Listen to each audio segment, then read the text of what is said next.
అందరికీ నమస్కారం. ఈరోజు కథను రచించిన వారు సుందరి గారు. స్వేచ్ఛ పాప మన హీరోయిన్ అన్నమాట. నా బుగ్గ మీద పెయింట్ వేస్తావా అక్క అంటున్న అమ్మాయిని తల ఎత్తి చూశాను. నడిచే వాళ్లకు అడ్డు రాకుండా ఒక బిల్డింగ్ ఎదురుగా ఉన్న సైడ్ వాక్ మీద కూర్చున్నాను నేను. రెండు జడలు పోనీటైల్ కట్టుకొని, టీషర్ట్ జీన్స్ వేసుకొని, సన్ గ్లాసెస్ పెట్టుకొని చాలా అందంగా ఉంది ఆ పాప. తన బుగ్గని వేలితో చూయిస్తున్న ఆ అమ్మాయిని చూసి నవ్వొచ్చింది. మీ అమ్మ ఏది? అటు ఇటు చూస్తూ అడిగాను. ఏదో ఉత్సవం జరుగుతూ ఉండడం వల్ల రోడ్డు మొత్తం రద్దీగా ఉంది. నేను కూర్చున్న సైడ్ వాక్ మీద కూడా జనాలు తిరుగుతున్నారు. ఈ జనంలో ఆ పాప ఏమైనా తప్పిపోయిందేమో, వాళ్ళ అమ్మ పాప కోసం వెతుకుతుందేమో అని చుట్టూ చూస్తున్నాను. పిల్లలెప్పుడు నా దగ్గరికి ఎక్కువగా వస్తారు. ఎందుకు అనేది నాకు కూడా ఖచ్చితంగా తెలీదు. కానీ వాళ్ళు నా దగ్గరికి వస్తూనే ఉంటారు. అలా అని నేనేమి కంప్లైంట్ ఇవ్వట్లేదు. నాకు పిల్లలంటే చాలా ఇష్టం. నా రోజులో చాలా సమయం వాళ్ళతోనే గడిచిపోతుంది. నాకంటూ కుటుంబం లేకపోవటం వల్ల కావచ్చు, నేను వాళ్ళతో సమయం గడపడానికి ఇబ్బంది పడను. నేను చుట్టుపక్కల చూడటం చూసిన ఆ అమ్మాయికి అప్పుడే వాళ్ళ అమ్మ సంగతి గుర్తొచ్చినట్టుగా తను నా వైపు నుండి తల తిప్పి చూసి వెంటనే అదిగో మా మమ్మీ, మా వైపుగా కంగారుగా ఉరుక్కుంటూ వస్తున్న ఆవిడ వైపు చూస్తూ అంది. మమ్మీ, ఈ అక్క నా బుగ్గ మీద పెయింట్ వేస్తానంది అంటూ తన మీ దగ్గరికి వచ్చిన వాళ్ళ అమ్మకు చాలా ఆనందంతో చప్పట్లు కొడుతూ చెప్పింది. ఈషా, ఇంకెప్పుడు అమ్మకి చెప్పకుండా ఇలా రాకూడదు నాన్న. చూడు ఎంతమంది జనం ఉన్నారో. ఇంతమందిలో నువ్వు తప్పిపోయే ప్రమాదం ఉంది తల్లి. కూతుర్ని దగ్గరికి తీసుకుంటూ అంటున్న ఆ తల్లి ముఖంలో టెన్షన్ తగ్గడం ఈజీగా కనబడుతుంది. సారీ మమ్మీ, ఇంకెప్పుడు ఇలా చేయను అంటూ బొంగుమూతి పెట్టిన ఆ అమ్మాయిని చూస్తే నాకు నవ్వాగలేదు. నాకు తెలుసు, ఆ అమ్మాయికి కావాల్సింది వాళ్ళ అమ్మ ఖచ్చితంగా తీరుస్తుంది. ఎవరు మాత్రం కాదనగలరు అంతటి ముద్దు మొహాన్ని చూస్తే. మీరు పెయింట్ చేస్తారా? నా వైపు తిరుగుతూ అడిగింది ఆమె. అవును, నా చుట్టూ పెయింట్స్ ఉండటం నిజమే. కానీ ఫేస్ పెయింట్ వేయడానికి కాదు. నేను ఎదురుగా ఉన్న సింహ బిల్డింగ్ని పెయింట్ వేయడానికి వచ్చాను. గత సంవత్సరంగా ఎన్ని పెయింట్స్ వేశానో నాకే తెలీదు. ఈ బిల్డింగ్ కట్టడం మొదలు పెట్టినప్పటి నుండి ప్రతి స్టేజ్ పెయింట్సింగ్ నేను వేశాను. మొత్తం బిల్డింగ్ అంతా గ్లాస్తోనే కట్టారు. ఫస్ట్ ఈ బిల్డింగ్ చూసిన వెంటనే ఏదో తెలియని ఒక ఫీలింగ్ కలిగింది. ఏంటో ఈ బిల్డింగ్ నన్ను పిలుస్తున్నట్టుగా అనిపించేది. చూడటానికి అన్ని బిల్డింగ్స్లా కాకుండా దీని డిజైన్ యూనిక్గా ఉంటుంది. దీనికంటూ స్పెషాలిటీ ఉందనిపిస్తుంది. పెయింటింగ్ వేయడానికి ఇది మంచి రోజు కాదు. చుట్టూ జనం చాలా ఉన్నారు. పెయింటింగ్ వేయడం ఇబ్బందిగా ఉంటుంది. కానీ ఎందుకో బిల్డింగ్ చుట్టూ జనాలు ఉన్నా పెయింటింగ్ వేయాలని అనిపించింది. దాదాపుగా పూర్తి అవ్వడానికి వచ్చిన పెయింటింగ్ని ఎవరూ తగలకుండా పక్కకు పెట్టి నా పెయింటింగ్ బ్యాగ్లో ఉన్న ఫేస్ పెయింటింగ్ కిట్ కోసం వెతకడం మొదలుపెట్టాను. అప్పుడప్పుడు నేను పనిచేసే కమ్యూనిటీ సెంటర్లో పిల్లలకు ఫేస్ పెయింటింగ్ వేస్తూ ఉంటాను. సో నా దగ్గర ఫేస్ పెయింటింగ్ కిట్ కూడా ఉంటుంది. నా బ్యాగ్లో దొరికిన పెయింటింగ్ కిట్ తీసు ఇవాళ చాలా లక్కీ డే అంటూ ఆ అమ్మాయిని దగ్గరికి పిలిచాను. పైకి కిందికి ఎగురుతూ నా వైపు వచ్చింది పాప. పెయింట్ బ్రష్ పెట్టిన ప్రతిసారి చెక్కిలి గింతలు అవుతున్నట్టుగా నవ్వుతున్న ఆ అమ్మాయికి నా సాధ్యమైనంత జాగ్రత్తగా నీట్గా క్లోవర్ బొమ్మ పెయింట్ వేశాను. పెయింట్ అవగానే నన్ను హత్తుకుపోయింది పాప. వాళ్ళ అమ్మ ఇచ్చిన 100 రూపాయల నోటుని తీసుకొని నా బ్యాగులో పెట్టుకున్నాను. ఫ్రీగా చేయడం నాకు ఇష్టమైనా కూడా ఇచ్చిన డబ్బులని కాదనలేని పరిస్థితిలో ఉన్నాను నేను. నా చేతిలోకి వచ్చే ప్రతి రూపాయి నేను తీసుకోక తప్పదు, కాపాడుకోక తప్పదు. నా దగ్గర ఉన్న ప్రతి రూపాయిని నాకంటూ ఒక ప్లేస్ సెట్ చేసుకోవడం కోసం దాచిపెడుతూనే ఉన్నాను. కానీ నాకు రెండు బలహీనతలున్నాయి. ఒకటి, నేను పనిచేసే కమ్యూనిటీ సెంటర్ పక్కన ఉన్న బేకరీ ఐటమ్స్. రెండు, నా పెయింట్ స్టఫ్. ఇంకా కమ్యూనిటీ సెంటర్ పిల్లలకి మనీ అవసరమైనప్పుడల్లా ఇస్తుంటాను. మా కమ్యూనిటీ సెంటర్ ఓనర్కి తెలియకుండా ప్రస్తుతం అక్కడే బేస్మెంట్లో ఉంటున్నాను. అతనికి తెలియకుండా ఉంటే ఇంకొంతకాలం అక్కడ ఉండొచ్చు అనేది నా ఆలోచన. ఆ పాప వాళ్ళ అమ్మ వెళ్ళిపోయాక ఇంకొంతమంది పిల్లలు వచ్చారు పెయింటింగ్ కోసమని. దానివల్ల నేను ఇంకొంత డబ్బు సంపాదించుకున్నాను. కొంతసేపు అయ్యాక బిల్డింగ్ పెయింటింగ్ కంప్లీట్ చేద్దామని దాన్ని చేతిలోకి తీసుకున్నాను.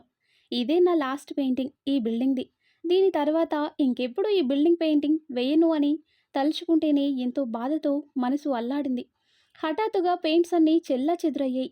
ఎవరో నాకు గట్టిగా తగిలారు. దాంతో నేను వెనక్కి పడబోయాను. పెయింట్ మొత్తం నేను వేసుకున్న నా జీన్స్ షర్ట్ మీద పడ్డాయి. అదేమి పెద్ద విషయం కాదు, ఎందుకంటే నా బట్టలన్నీ పెయింటింగ్తో కవర్ అయ్యే ఉంటాయి. నాకు ఇది కొత్త కాదు.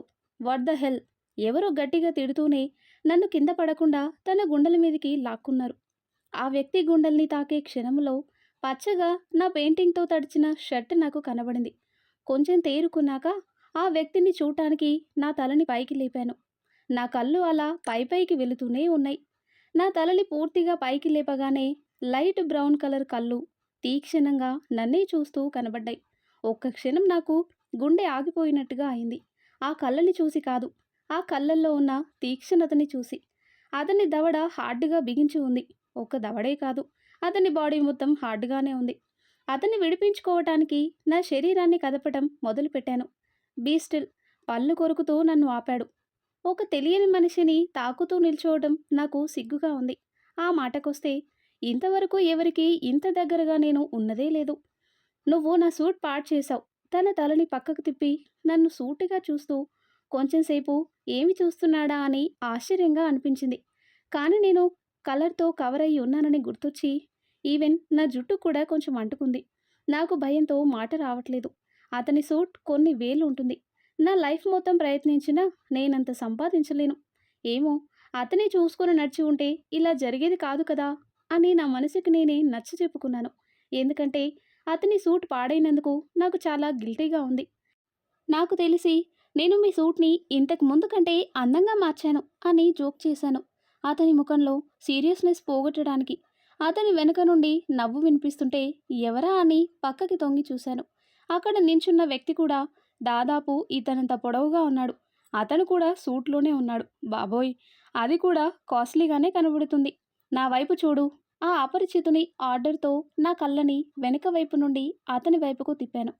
అతన్ని చూస్తే ముందటి కంటే ఇంకా కోపంగా కనిపించాడు. హెవీ బ్రీతింగ్‌తో చూడటానికి బోనులో నుండి బయటపడటానికి ప్రయత్నిస్తున్న బీస్ట్‌లా ఉన్నాడు. సారీ, పరిస్థితిని లైట్ చేయడానికి ప్రయత్నిస్తూ నవ్వుతూ అన్నాను. కానీ ఇది పనిచేయలేదు. మిస్టర్ సింహ, పిలిచాడు అతని వెనుక ఉన్న వ్యక్తి అతని దృష్టిని తన వైపుకు తిప్పుకోవడానికి ప్రయత్నిస్తూ. కానీ అతని కళ్ళు నా నుండి తిప్పలేదు. ఎందుకో అతని చూపు నా మనసుని చూస్తున్నట్టుగా ఉంది. ఛ! నాలో నేనే తిట్టుకుంటూ అనుకున్నాను. సింహ, నేను పెయింటింగ్ చేస్తున్న బిల్డింగ్ ఓనర్. గ్రేట్. అయితే అతను వేసుకున్న సూట్ ఇంకా ఎక్కువ కాస్ట్ ఉంటుంది. అఫ్కోర్స్, నేను ఈ రాష్ట్రంలోనే, నాకు తెలిసి ఈ దేశంలోనే రిచెస్ట్ పర్సన్ సూట్ పాడు చేశాను. నువ్వు నాతో వస్తున్నావు. నన్ను తనకి ఇంకా దగ్గరగా లాక్కుంటూ అన్నాడు. దేవుడా! ఇతని బాడీ స్మెల్ చాలా బాగుంది. అతనికి అంత దగ్గరగా ఉండడం నాకు కొంచెమంత ఇష్టంగానే ఉంది. ఆ మత్తులోంచి తేరుకుంటూ నా కనుబొమ్మల్ని ముడిచి అతను ఎలాంటి చూపునైతే చూస్తున్నాడో నేను అలాగే చూశాను. నువ్వెవరివైతే నాకేంటి, నేను నీతో ఎక్కడికి రావట్లేదు అనే అర్థం ఉంది నా చూపులో. హ్మ్, ఇది కూడా పనిచేయలేదు. నేను ఎక్కడికి రావట్లేదు, నన్ను వెళ్ళనివ్వు. అతని నుంచి విడిపించుకోవడానికి ప్రయత్నించాను. కానీ ఇంచు కూడా కదలలేకపోయాను. నీకు నువ్వు ఏమనుకుంటున్నావు అడిగాను పిచ్చిదానిలా. అతను ఎవరో తెలిసి కూడా ఆ ప్రశ్న వేయడం పిచ్చితనం కాకపోతే ఇంకేంటి?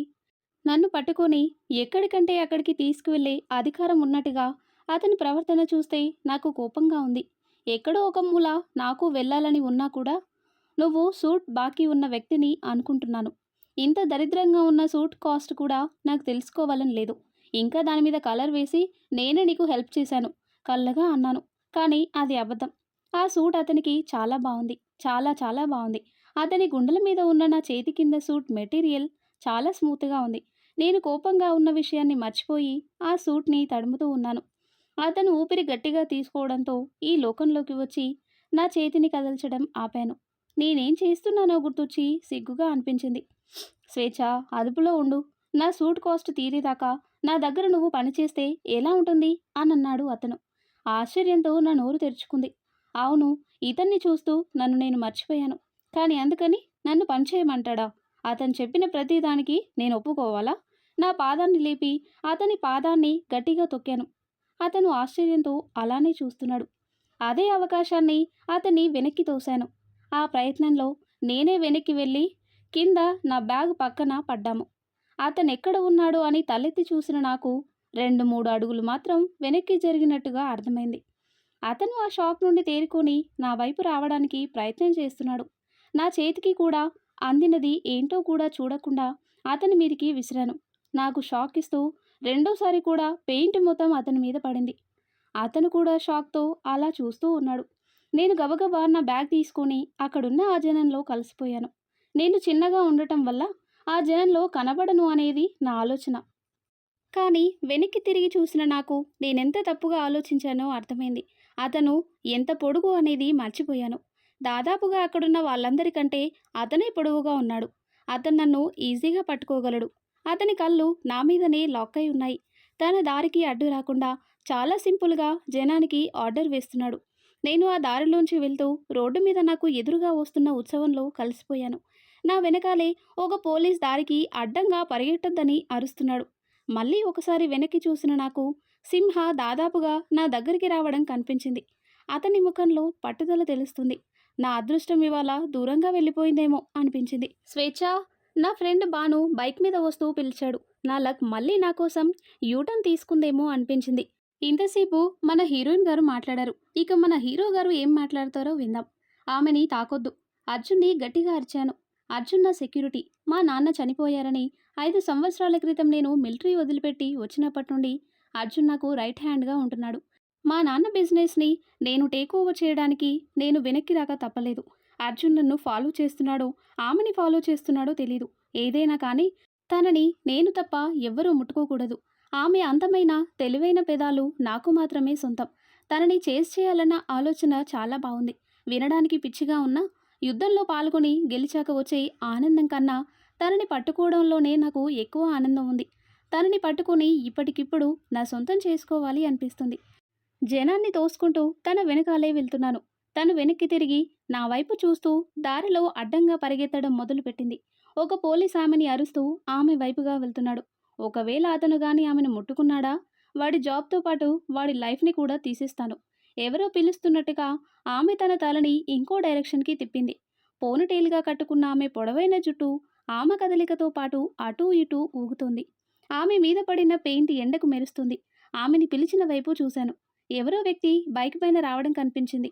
అప్పటిదాకా నాకు తెలియని కొత్త రకం ఫీలింగ్ స్టార్ట్ అయింది. అది జెలసి. ఆమెని చేరుకోవడానికి గట్టిగా ప్రయత్నం చేస్తున్నాను. నేను దగ్గరికి వెళ్ళేలోపు ఆ వ్యక్తి తనని బైక్పై ఎక్కించుకున్నాడు. కానీ ఎక్కించుకోవడానికి ముందు వాడు చేసిన అతిపెద్ద తప్పు తన పెదవుల మీద ముద్దు పెట్టడం. నా చూపు కోపంగా ఎర్రగా అవడం నాకే తెలుస్తోంది. నా నడక పరుగుగా మారేలోపు ఇందాకటి పోలీస్ అరుస్తూ నా చెయ్యి పట్టుకున్నాడు. అదే కోపంతో నేను వెనక్కి తిరిగాను. నన్ను చూసిన వెంటనే అతను నా చేతిని వదిలేశాడు. సారీ సార్, మీరని తెలీదు అంటూ భయంగా ఒక అడుగు వెనక్కి వేశాడు. తిరిగి నా పిల్ల వైపు చూస్తే నా వైపు ఆశ్చర్యంగా చూస్తూ వెళ్ళిపోవడం కనిపించింది. షిట్, తనని మిస్ చేశాననే కోపంతో పళ్ళు కొరుకుతూ అన్నాను. సార్, ఆ పోలీస్ నాకు హెల్ప్ చేయడానికి రెడీగా ఉన్నాడని అర్థమైంది. బహుశా అతనికి నా వల్ల ఏదైనా ప్రాబ్లం వస్తుందనే భయం కూడా ఉండి కావచ్చు. నా పిల్లకి ముద్దు పెట్టిన అబ్బాయి వైపు చూయిస్తూ అతని గురించి ఫుల్ డీటెయిల్స్ నాకు 1 అవర్లో కావాలి. ఆ పోలీస్ అప్పుడు సరే అంటూ తల ఊపాడు. వెనక్కి తిరిగి నాకు అర్జున్ 2 చేతులు కట్టుకొని నాకు మతిపోయిందేమో అన్నట్టుగా నన్ను చూస్తున్నాడు. ఏమో, నా మైండ్ నిజంగానే పోయిందేమో, కానీ అదంతా పట్టించుకునే స్థితిలో నేను లేను. ఆ తర్వాత ఏం జరిగిందో, మొదటి చూపులోనే పడిపోయిన ఆ అమ్మాయి మళ్ళీ దొరుకుతుందో, ఆ అబ్బాయిని మన హీరో గారు ఏం చేస్తారో నెక్స్ట్ వీడియోలో తెలుసుకుందాం. ఎంతో ఇంట్రెస్టింగ్గా ఉండే ఈ స్టోరీ నెక్స్ట్ పార్ట్స్ కోసం ఈ వీడియో లైక్ చేసి మన ఛానల్ని తప్పకుండా సబ్స్క్రైబ్ చేయండి. Thanks for watching.